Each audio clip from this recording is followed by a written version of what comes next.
Well, while the mining industry and government have been meeting at the mining Indaba in Cape Town, the charity Action Aid SA says its research shows many people living in communities around mining areas are living in what it calls a state of constant distress.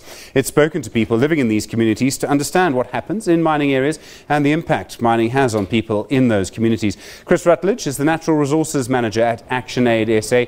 He's with us now. Chris, good evening to you and thank you so much for joining us today. You use this phrase, constant distress. What do you mean by that? Stephen, let me just say firstly that we are not a charity, we are a social justice movement, a global federation of organizations.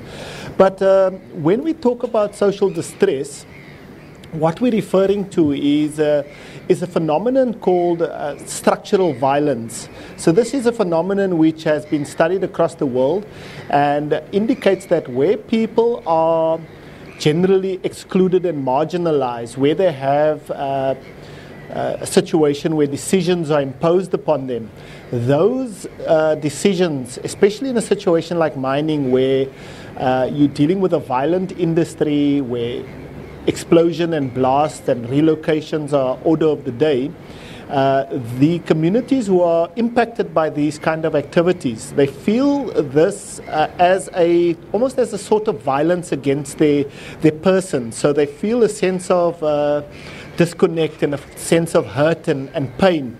And this came out quite strongly in the research surveys that we did. We did over 800 interviews with respondents, and the sense of pain that one gets from, if you read through these interviews one by one, is very significant. So when we talk about this distress, it's about that pain that is quite often discounted and not taken into account when we sit down and do the high level numbers and we look at mining as an economic activity. We quite often forget that there are people involved.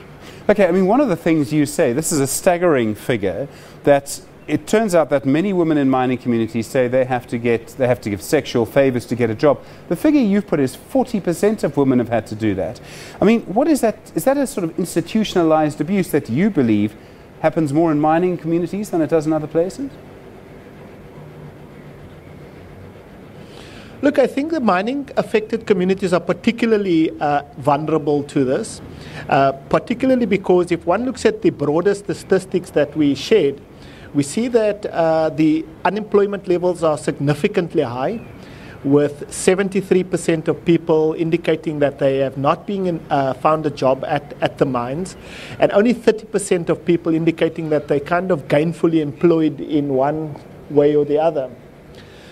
So when one looks at those kind of statistics, where the communities that we spoke to, a lot of them, 40% of them are dependent on social grants as a means of income, and others are dependent on all types of informal activities.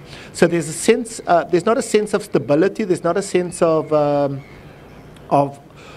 continuous livelihood income.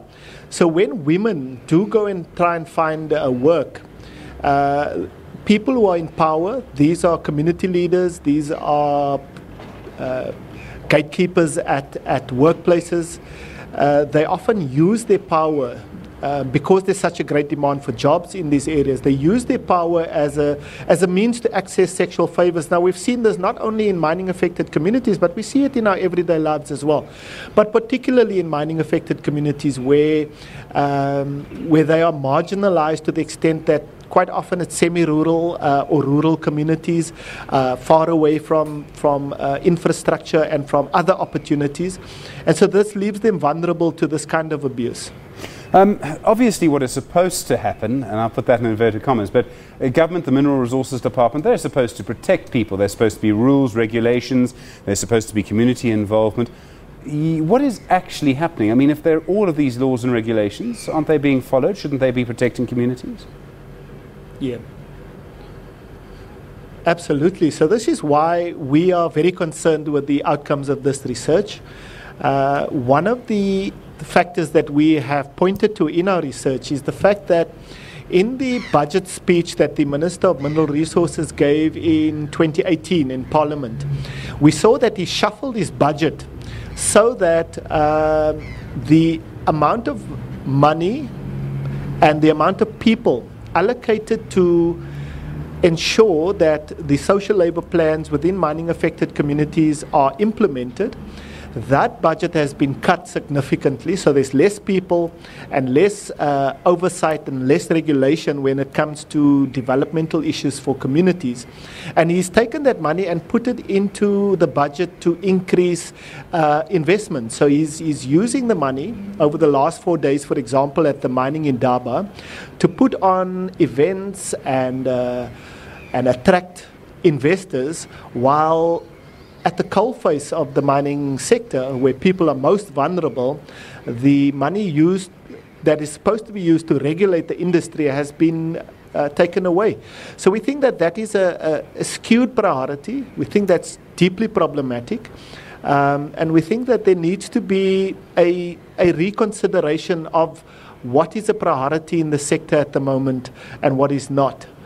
Certainly there is, from our side, a concern that the raw focus on only attracting investment without making sure that there are social and regulatory rules that can be properly implemented is problematic, because it only deepens what has historically been a very unequal sector, one in which women and children suffer the most. Right, I mean, let's talk about that. There's an aspect of power imbalance here which seems fairly obvious. So the roots of this lie in our history to an extent.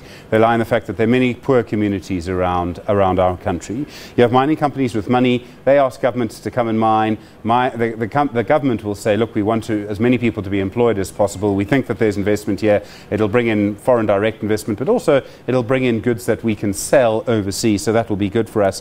Then the community suffers. There's a structural problem there. I presume you're nodding. I presume you would agree with that. So the question then is, how do you address that? Now, you can use the courts. We've seen Kolobeni do that. Is there anything else that can really be done to address that structural imbalance, as you would see it?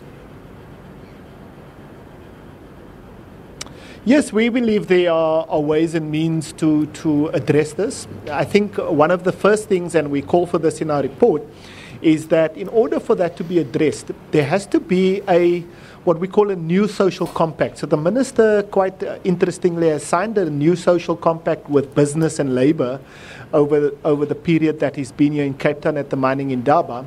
But the same social compact has not been engaged or entered into with communities, and we think that's problematic. What we point to in our research, and the way that we have done the social baseline report, is we have used a participatory method, a method in which people are involved in their own developmental processes. So, for example, when we developed the survey, communities actually drew up the survey themselves. They chose which questions they wanted to ask, how they wanted to ask it, and all that we did was we added the expertise to formalize it.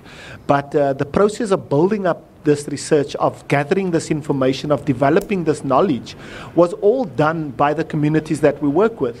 And we think that that is the way that development needs to happen. Development needs to be inclusive, it needs to involve people, and it needs to build their capacity, to build their personhood.